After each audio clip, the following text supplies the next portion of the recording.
Everyone, welcome to RB classes. मैं भारती गौतम एक बार फिर आपका स्वागत करती हूँ एक बहुत ही इंटरेस्टिंग वीडियो लेक्चर में। आज हम लोग डिस्कस करने वाले हैं क्लास 10 ज्योग्राफी का chapter that is manufacturing industries. इस चैप्टर पर जो हम अभी डिस्कस कर रहे हैं वो है हमारी एग्रो बेस्ड इंडस्ट्रीज। उसमें से हम लोगों ने दो इंडस्ट्रीज को बहुत ही अच्छे से पढ़ लिया है। अगर आपने वो वीडियोस अभी तक नहीं देखे हैं तो डिस्क्रिप्शन बॉक्स में लिंक्स आपको मिल जाएंगे, तो वहां से आप वो वीडियोस देख लीजिए। आज एग्रो बेस्ड इंडस्ट्री को लास्ट इंडस्ट्री के साथ हम लोग खत्म करेंगे, जिसमें हम लोग बात करने वाले हैं शुगर इंडस्ट्रीज के बारे में कि शुगर इंडस्ट्रीज किस तरीके से वर्क करती है, कहाँ पर इनकी लोकेशन है, एटसेट्रा एटसेट्रा। बहुत सारी चीज़ें जो है हम लोग इसके बारे में पढ़ने वाले हैं। लेकिन वीडियो स्टार्ट करने से पहले चैनल को ज़रूर से सब्सक्राइब कर दीजिएगा। जो रेड कलर का बटन आपको दिखाई दे रहा है उसे ज़रूर दबा दीजिएगा ताकि आपको नई नई वीडियोज़ के नोटिफिकेशन मिलते रहें। चलिए बढ़ते हैं हमारे आज के वीडियो की तरफ। मीठा मीठा और मीठा मतलब एक ऐसी चीज़ जिसके बिना खाना अधूरा है।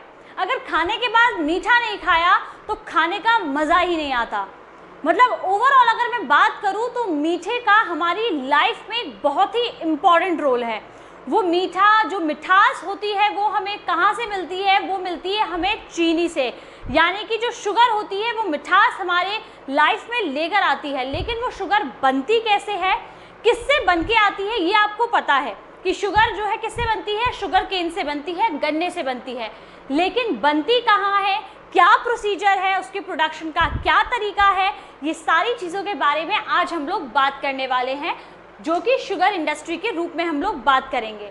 देखिए, एग्रो बेस्ड इंडस्ट्री में हम लोगों ने बहुत सारी इंडस्ट्री पढ़ी। हम लोगों ने टेक्सटाइल में कॉटन टेक्सटाइल पढ़ा, उसके बाद जूट टेक्सटाइल पढ़ा, और लास्ट जो हमारी एग्रो बेस्ड है वो है हमारी शुगर इंडस्ट्री। अगर मैं शुगर के प्रोडक्शन की बात करूं तो इंडिया वर्ल्ड वाइडली इसमें अपना सेकंड पोजीशन रखता है। यानी कि वर्ल्ड में इंडिया की जो पोजीशन है शुगर प्रोडक्शन में वो सेकंड है। और इसके अलावा शुगर केन, जो शुगर केन प्रोडक्शन है उसमें भी इंडिया की पोजीशन क्या है? सेकंड नंबर पर है। शुगर केन भी जो प्रोड्यूस होता है वो इंडिया में सेकंड नंबर पर ही आता है। किस पे आता है? सेकंड नंबर पर। अब फर्स्ट पे कौन आता है? चाहे वो शुगर केन हो चाहे शुगर हो, दोनों ही सबसे ज़्यादा कहाँ पर प्रोड्यूस किए जाते हैं, ये चीज़ आप लोग के ऊपर मैं छोड़ रही हूँ। और आप लोग मुझे कमेंट बॉक्स में ज़रूर बताएंगे कि लार्जेस्ट प्रोड्यूसर वर्ल्ड का कौन है, sugar and sugar cane.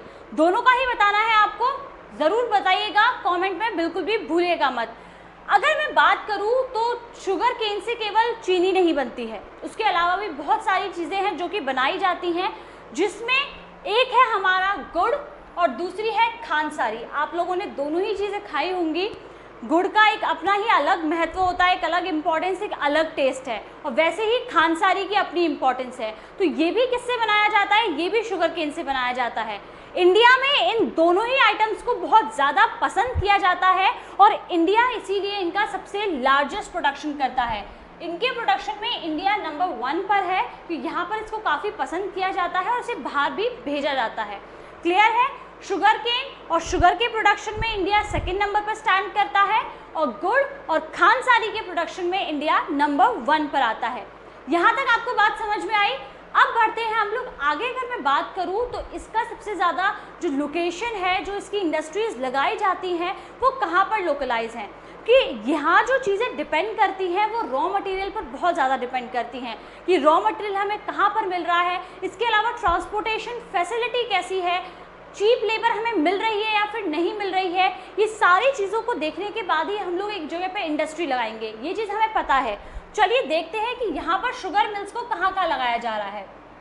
India में जो शुगर मिल्स हैं उत्तर प्रदेश, बिहार, महाराष्ट्र, तमिलनाडु, कर्नाटक, आंध्र प्रदेश, गुजरात, पंजाब और हरियाणा। मैम आपने इतने सारे स्टेट के नाम गिना दिए, अब ये याद कैसे रहेंगे? सारे नाम आपको याद करने की ज़रूरत नहीं है। एक बार हार्ड रीडिंग अच्छे से आप लोग इसकी कर लेंगे 2 से 3 बार, तो भी आपको ये याद रहने वाले हैं कि शुगर मिल जो है यहाँ पर मिल रही है। उत्तर प्रदेश, बिहार, तमिलनाडु, कर्नाटक, ये सारी जगहों पर जो है मिल्स मिल रही हैं। इंडिया की जो 60% शुगर मिल्स हैं वो उत्तर प्रदेश और बिहार वाले रीजन में हैं। कहाँ पर हैं? मेनली जो है वो उत्तर प्रदेश और बिहार। क्यों? क्योंकि यहाँ पर शुगर केन मिल जाता है इजीली। शुगर इंडस्ट्रीज का मेन रॉ मटेरियल क्या रहेगा? शुगर केन रहेगा। तो उत्तर प्रदेश और बिहार में शुगर केन का कल्टीवेशन काफ़ी किया जाता है, तो वहाँ पर इंडस्ट्रीज को रॉ मटेरियल काफ़ी मिल जाता है। देखिए यहाँ पर जो ध्यान रखने वाली एक चीज़ है जो आपको समझनी चाहिए, वो चीज़ ये है कि शुगर केन का एक जगह से दूसरी जगह पर जो ट्रांसपोर्टेशन है ना, क्या है, एक जगह से दूसरी जगह पर जो ट्रांसपोर्टेशन है वो जल्दी होना बहुत ज़रूरी है।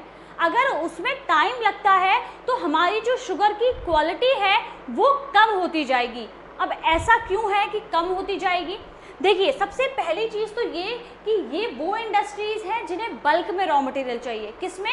बल्क में। यहाँ थोड़े बहुत रॉ मटेरियल से काम उनका नहीं चलने वाला है। जब ज़्यादा उन्हें गन्ना मिलेगा तभी वो उससे शुगर बना पाएंगे, अदरवाइज़ उससे काम नहीं होगा। तो उन्हें एक अच्छी खासी ट्रांसपोर्ट फैसिलिटी की ज़रूरत है। और दूसरी जो चीज़ है वो ये है कि इसमें होता है गन्ने में कंटेंट जिसे हम लोग बोलते हैं सुक्रोज। क्या बोलते हैं? Sucrose content. आप लोगों ने साइंस में पढ़ा होगा सुक्रोज कंटेंट के बारे में। जो उसका मीठापन होता है वो किसकी वजह से होता है? वो सुक्रोज की वजह से होता है। गन्ने में जो मीठापन है वो किसकी वजह से है? इस कंटेंट की वजह से है। और अगर इसके ट्रांसपोर्टेशन में ज़्यादा टाइम लगता है तो ये सुक्रोज कंटेंट टाइम के साथ डिक्रीज होने लगता है, यानी कि उसका मीठापन कम होने लगता है। और अगर गन्ने में मीठापन ही नहीं रहेगा तो उससे चीनी जो है कैसे बनेगी?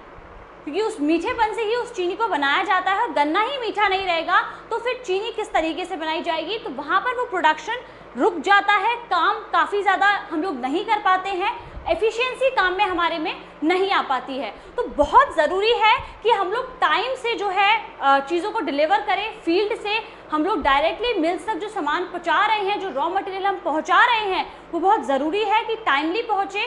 ट्रांसपोर्टेशन उसका बहुत अच्छा होना चाहिए, ज़्यादा टाइम नहीं लगना चाहिए। तो वो बहुत ज़रूरी है कि हम उसे वहीं पर हम इंडस्ट्रीज़ लगाएं जहां पर रॉ मटेरियल अवेलेबल हो और इजीली बिना ज़्यादा टाइम लगाए उसे हम लोग मिल्स तक पहुंचा सके। क्लियर है? अब आपको पता चला होगा कि उत्तर प्रदेश और बिहार में ज़्यादा मिल्स क्यों हैं, 60% मिल्स वहाँ पर क्यों लगाई गई हैं। बिकॉज वहाँ पर शुगर केन हमें बहुत इजीली मिल जाता है, ट्रांसपोर्टेशन में ज़्यादा टाइम नहीं लगता है, तो हम जल्दी से जो है उसे वहाँ पर पहुँचा देते हैं। क्लियर है? अब मैं बात करने वाली हूँ कि आप लोगों ने ये तो देख लिया कि उत्तर प्रदेश और बिहार में ये चीज़ें अवेलेबल हैं। उत्तर प्रदेश और बिहार में 60% मिल्स जो है वो अवेलेबल हैं। लेकिन अब ये टेंडेंसी कुछ बदलने लगी है। लोग जैसे कि क्लाइमेटिक कंडीशन है, सॉइल है, इसको लेकर अगर हम थोड़ा भी बदलते हैं तो हमारा जो कल्टीवेशन है उस पर भी असर ज़रूर पड़ता है। तो जब कल्टीवेशन को वहाँ से हटाकर दूसरी जगहों पर किया गया, लाइक अगर मैं बात करूँ महाराष्ट्र के बारे में, कहाँ पर? महाराष्ट्र के बारे में। तो महाराष्ट्र में जो गन्ना उग रहा था उसकी एक अपनी अलग इम्पॉर्टेंस थी, उसकी एक अपनी अलग टेंडेंसी थी। उसमें जो सुक्रोज कंटेंट था वो काफ़ी टाइम तक उसमें बना हुआ था, वो जल्दी से डिक्रीज़ नहीं हो रहा था, उसकी क्वालिटी काफ़ी अच्छी थी। इसीलिए अब जो टेंडेंसी बन गई है वो बन गई है मिल्स को वहाँ से शिफ्ट किया जा रहा है। कहाँ पर? महाराष्ट्र की तरफ। अब लोग ज़्यादा प्रेफर किसको कर रहे हैं? महाराष्ट्र वाले एरिया को कर रहे हैं शुगर इंडस्ट्रीज़ को लगाने के लिए, बिकॉज वहाँ के गन्ने की क्वालिटी दूसरी जगह गन्ने क्वालिटी से बेहतर है। क्योंकि वहाँ पर हो सकता है क्लाइमेटिक कंडीशंस कुछ और हो, जो हमारी सॉइल है वो कुछ डिफरेंट हो। तो उन सारी चीज़ों को देखते हुए ये चीज़ की गई कि वहाँ से मिल्स को शिफ्ट किया जा रहा है। कहाँ पर? महाराष्ट्र वाले एरिया में। तो देखिए रिसेंट ईयर में ये टेंडेंसी बनी है कि मिल्स को शिफ्ट किया जा रहा है and concentrated in the southern and western state, southern और वेस्टर्न स्टेट्स, और स्पेशली जो है वो है महाराष्ट्र में। क्यों किया जा रहा है? This is because the cane produce has higher sucrose content. एक तो जो सुक्रोज कंटेंट है वो बहुत ज़्यादा है और वो काफ़ी टाइम तक उसमें मेंटेन है, वो जल्दी से डिक्रीज नहीं हो रहा है। Sucrose content and cooler climate also ensure a longer crushing season. एक तो सुक्रोज कंटेंट हाई है, जल्दी से डिक्रीज नहीं हो रहा है, ऊपर से जो क्लाइमेट है वो भी कूल है, तो काफ़ी सारी सूटेबल कंडीशन जो है वहाँ पर दिखाई दे रही है इन इंडस्ट्रीज़ को लगाने के लिए। इसीलिए पिछले कुछ सालों में इस टेंडेंसी को बदला गया है कि उत्तर प्रदेश, बिहार, तमिलनाडु, कर्नाटक वाले रीजन को छोड़कर जो हमारा महाराष्ट्र वाला एरिया है वहाँ पर इन मिल्स को जो है वो शिफ्ट किया जाए। क्लियर है? अब एक और चीज़ पर यहाँ पर मैं आपसे इम्पॉर्टेंट बात करने वाली हूँ और जो कि है कोऑपरेटिव सेक्टर। हम लोगों ने इंडस्ट्रीज़ को कौन ओन करता है, on the basis of ownership, हम लोगों ने ये पढ़ा था क्लासिफिकेशन, जिसमें हम लोगों ने 4 क्लासिफिकेशन पढ़े थे, public sector, private sector, joint venture and cooperative sector. ये सारी चीज़ें हम लोगों ने पढ़ी थी। उसमें जो कोऑपरेटिव सेक्टर हम लोगों ने पढ़ा था वो आप लोगों को ध्यान होगा कि वो क्या था। कोऑपरेटिव सेक्टर वो सेक्टर होते हैं जहाँ पर जो मालिक होते हैं वो कौन होते हैं, वहीं पर काम करने वाले लोग, जो रॉ मटेरियल सप्लाई कर रहा है, जो वहाँ पर काम कर रहे हैं, मतलब जो सोर्सेज हैं, जिनके जो सोर्सेज को ओन करते हैं, वही सारे लोग मिलकर जो है क्या करते हैं, एक फैक्ट्री रन करते हैं और उस फैक्ट्री को ओन करते हैं। तो जो हमारी शुगर इंडस्ट्रीज होती हैं वो क्या रहती हैं, वो मेनली कोऑपरेटिव सेक्टर के अंदर ही काम करती हैं। अब इसका रीज़न क्या है? अगर मैं बात करूं तो शुगर केन जो है वो एक सीजनल क्रॉप है। अगर बात करूं तो ये एक खरीफ क्रॉप है जिसे लगाने का एक टाइम पीरियड होता है और काफ़ी लंबे टाइम पीरियड में ऑलमोस्ट अ ईयर लग जाता है इसको पूरी तरीके से कल्टीवेट होने में।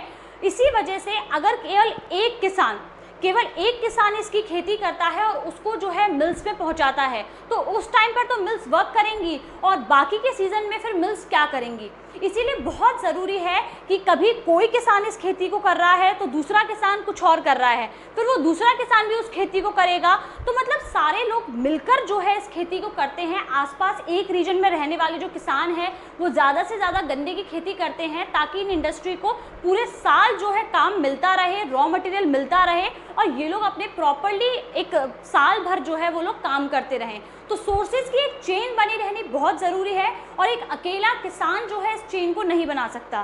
तो बहुत सारे लोग मिलकर जो है वो इस चेन को बनाते हैं।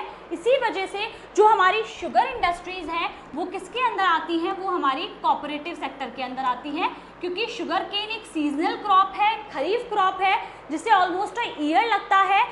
कभी किसी की कट रही है, कभी किसी की हार्वेस्ट हो रही है। अगर एक किसान करेगा तो उससे ये चीज़ पॉसिबल नहीं है, क्योंकि जब उसे रॉ मटेरियल मिलेगा तब तो वो इंडस्ट्री काम कर रही है कि एक किसान ने उसे दे दिया, और अगर बाकी के किसान कुछ और कल्टीवेट करेंगे तो उन्हें जो है प्रॉपरली रॉ मटेरियल नहीं मिल पाएगा, और जब रॉ मटेरियल नहीं होगा तो इंडस्ट्री किस तरीके से वर्क करेगी। क्लियर है? आई होप आपको समझ में आ गया हो कि कोऑपरेटिव सेक्टर में हम लोग इंडस्ट्रीज़ को, शुगर इंडस्ट्रीज़ को क्यों लेते हैं, इसका क्या रीज़न है। आई होप आपको ये सारी चीज़ें क्लियर हो गई हो शुगर इंडस्ट्रीज़ के बारे में। इसके जो चैलेंजेस हैं वो मैं आपसे नेक्स्ट वीडियो में डिस्कस करूँगी, बिकॉज काफ़ी लंबा वीडियो हो जाएगा, तो इसके चैलेंजेस को हम लोग नेक्स्ट वीडियो में डिस्कस करेंगे। आज आप लोग शुगर इंडस्ट्रीज़ की लोकेशन और बाकी सारी चीज़ें मैंने आपको बता दी हैं, तो वो सारी चीज़ें आप देखेंगे। एंड जो आपसे क्वेश्चन मैंने पूछा है उसका आंसर आप लोग मुझे कमेंट बॉक्स में ज़रूर देंगे। क्वेश्चन को एक बार फिर से रिपीट कर देती हूँ।